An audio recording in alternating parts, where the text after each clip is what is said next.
What happens when one of Hollywood's most respected actors walks into what should be a routine morning show interview, only to find himself facing off against a host who seems determined to make headlines at any cost? The tension in the Good Morning America studio was so thick you could cut it with a knife, and what unfolded next left everyone watching absolutely speechless. Before we dive into this explosive confrontation, make sure you hit that subscribe button and drop a comment below telling me what you think really went down here. Tom Hardy had arrived at the Good Morning America studios that morning, expecting the usual promotional circuit interview. His latest film was generating Oscar buzz, and his publicist had assured him this would be a straightforward chat about his craft and the movie's themes.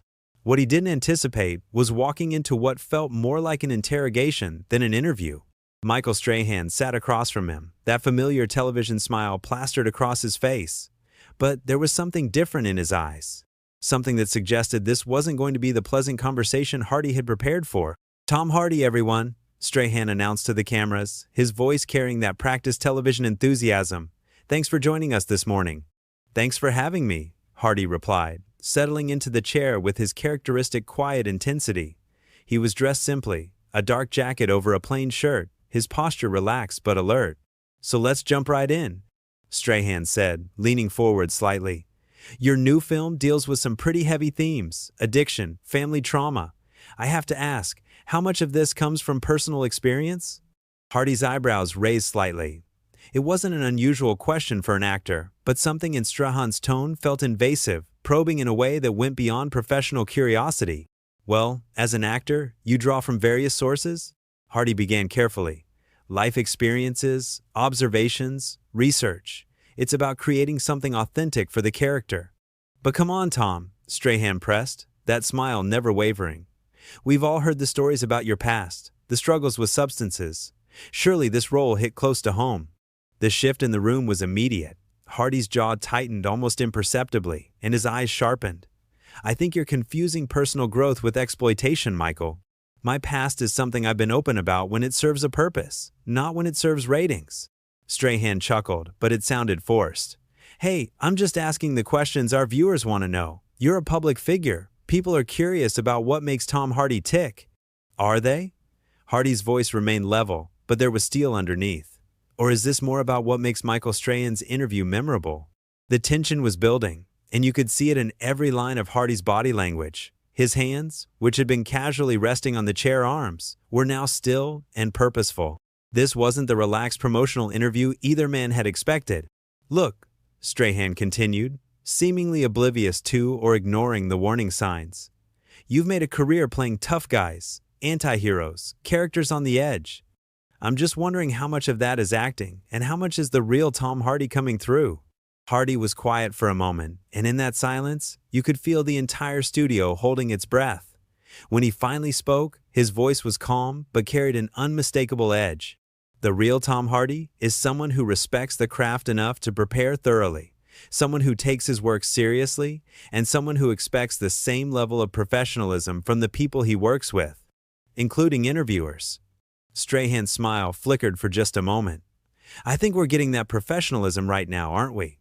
This is what good television looks like, real conversation between real people." "Real conversation," Hardy repeated slowly, as if tasting the words. "Is that what you call this? Because from where I'm sitting, it feels more like you're trying to create a moment that doesn't exist." The cameras were still rolling, capturing every micro-expression, every shift in body language. The producers behind the cameras were probably thrilled. This was the kind of unscripted television that generates clips and headlines. But Hardy wasn't playing along with the game. "I think our viewers appreciate honesty," Strahan said, his tone becoming slightly more defensive. "They want to see the person behind the performances." "Then maybe you should try asking about the performances," Hardy shot back, his voice still controlled but with an undertone that suggested he was rapidly losing patience. "About the months of preparation, the research, the collaboration with directors and fellow actors, instead of fishing for personal drama that has nothing to do with the work." Strahan leaned back slightly, perhaps finally recognizing that he had pushed too far. But instead of backing down, he doubled down. "Well, when you put yourself out there as an actor, especially in roles that deal with such intense subject matter, don't you think it's fair for people to wonder about the connection?" Hardy's response was immediate and sharp. What I think is fair is for journalists to do their homework, to ask questions that serve the audience's understanding of the craft, not their appetite for gossip. What I think is fair is for morning television to elevate the conversation instead of dragging it down into the gutter. The words hung in the air like a challenge, and suddenly Strahan's practiced television demeanor began to crack. For just a moment, Strahan's mask slipped, and what emerged wasn't the polished television personality millions of viewers knew, but something rawer, more defensive.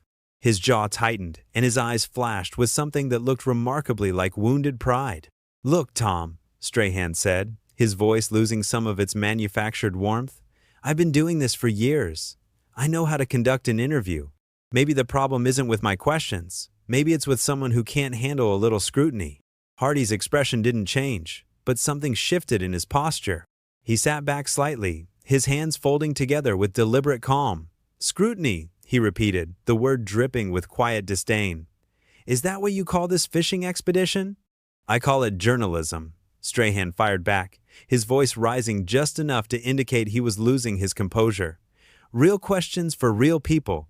Not some sanitized publicity nonsense where we pretend celebrities are above normal human curiosity." "Normal human curiosity," Hardy said, nodding slowly as if considering the phrase. "Tell me, Michael, when you were playing football, did interviewers spend their time asking about your personal demons? Or did they focus on your performance, your preparation, your contribution to the team?" The comparison clearly stung. Strahan's face darkened, and his carefully maintained posture became more rigid. "That's completely different. Football is about statistics, about measurable performance. And acting isn't?" Hardy's voice remained infuriatingly calm, which only seemed to agitate Strahan more. "Every choice an actor makes is measurable. Every moment on screen is a result of specific preparation and technique. But you're not interested in any of that, are you?" Strahan leaned forward aggressively, his television smile now completely abandoned. "What I'm interested in is giving our audience something real, something honest. Not some actor hiding behind intellectual superiority and fancy words." "Intellectual superiority," Hardy repeated, and for the first time there was the hint of a smile at the corner of his mouth, but it wasn't a pleasant one. "That's an interesting way to describe basic professionalism and respect for one's craft." "Don't patronize me," Strahan snapped, his voice sharp enough that several crew members visibly flinched. "I've earned my place at this desk. I've worked for everything I have." "Have you?" Hardy asked quietly, and the two words carried more weight than a shouted accusation.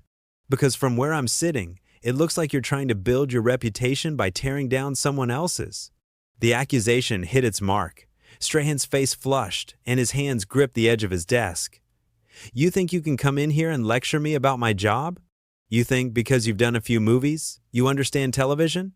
"I understand respect," Hardy replied, his voice never rising above conversational level, which made his words all the more cutting.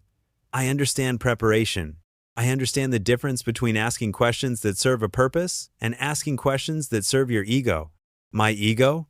Strahan's voice cracked slightly, revealing just how deeply the comments were affecting him. "You're the one who can't handle a simple interview without turning it into some kind of intellectual debate." Hardy tilted his head slightly, studying Strahan with the kind of intensity he brought to his most complex characters. "Simple interview. Is that what you call this ambush? Because I came here to discuss a film, my craft, the work that dozens of people poured their hearts into. Instead, I find myself dealing with someone who seems more interested in creating controversy than creating understanding." "Controversy sells," Strahan said, and immediately looked like he regretted the admission. "I mean, engaging television requires real emotion, real conflict." "There it is," Hardy said softly, and his voice carried a note of something that might have been disappointment. "Controversy sells. That's what this is really about, isn't it? Not journalism, not serving your audience, but manufacturing drama for ratings." Strahan tried to recover, his media training kicking in automatically. "That's not what I meant. What I meant was that our viewers connect with authentic moments, with real human interaction." "Real human interaction?" Hardy mused. "Like attacking someone's personal history to generate a reaction? Like trying to provoke an argument where none existed? That's your definition of authentic?" The questions were delivered with surgical precision, each one designed to expose the hollowness of Strahan's justifications. And it was working. Strahan was visibly struggling to maintain his composure, his carefully constructed television persona crumbling under Hardy's relentless, quiet assault. "I don't have to justify my methods to you," Strahan said, his voice tight with barely controlled anger. "This is my show. This is my house. And if you don't like how things work here, maybe you shouldn't have agreed to come on." Hardy's eyebrows rose slightly. "Your house?" he repeated. How illuminating. "Because I thought this was supposed to be about serving the viewers, about informing and entertaining them. But apparently, it's really about serving you." "Everything isn't about you, Tom," Strahan shot back, his voice now openly hostile. "Some of us work in the real world, where we have to deliver results, where we can't just disappear into character and pretend the real world doesn't exist." "The real world?" Hardy said, and now there was genuine steel in his voice. "The real world is where people create things of value, where they contribute something meaningful to the culture." "What exactly are you contributing here, Michael, besides manufacturing conflict for entertainment?" Strahan's face was now openly flushed with anger and embarrassment. He had completely lost control of the interview, and worse, he was losing it on live television in front of millions of viewers. His next words came out in a rush, fueled by frustration and wounded pride. "You know what?" Strahan exploded, his voice echoing through the studio. "I'm tired of actors like you thinking you're better than everyone else, thinking you're some kind of artist when really you're just playing dress-up for a living. At least I accomplished something real, something that matters in people's daily lives." The outburst was so unexpected, so raw, that for a moment the entire studio fell silent. Camera operators exchanged glances, producers were frantically whispering into their headsets, and the few audience members present sat in stunned silence. This wasn't morning television anymore. This was a public meltdown happening in real time. Hardy, however, remained completely still. If anything, Strahan's explosion seemed to have the opposite effect on him, a calming influence that made his response all the more devastating when it came. "Playing dress-up?" Hardy repeated quietly, his voice carrying easily through the now silent studio. "That's an interesting perspective from someone whose job consists of reading from a teleprompter and asking questions written by other people." Strahan's eyes widened, realizing too late that his emotional outburst had given Hardy all the ammunition he needed. "That's not, I don't just read. I conduct real interviews with real impact." "Real impact?" Hardy nodded thoughtfully. "Like this morning, you mean? Is this the kind of real impact you're talking about? Because I have to say, Michael, if this is your idea of conducting an interview with real impact, I think you might want to reconsider your definition of both real and impact." The words were delivered with such calm precision that they felt like physical blows. Strahan was now visibly sweating, his carefully styled hair beginning to show the strain of his emotional state. "You think you're so clever?" Strahan said, his voice shaking slightly. "Sitting there with your calm little responses, acting like you're above all this. But you're not fooling anyone. You're just another actor who thinks the world owes him something." Hardy's expression didn't change, but when he spoke, there was a note of genuine curiosity in his voice. "The world owes me something? That's fascinating. Because I wasn't aware I had made any demands.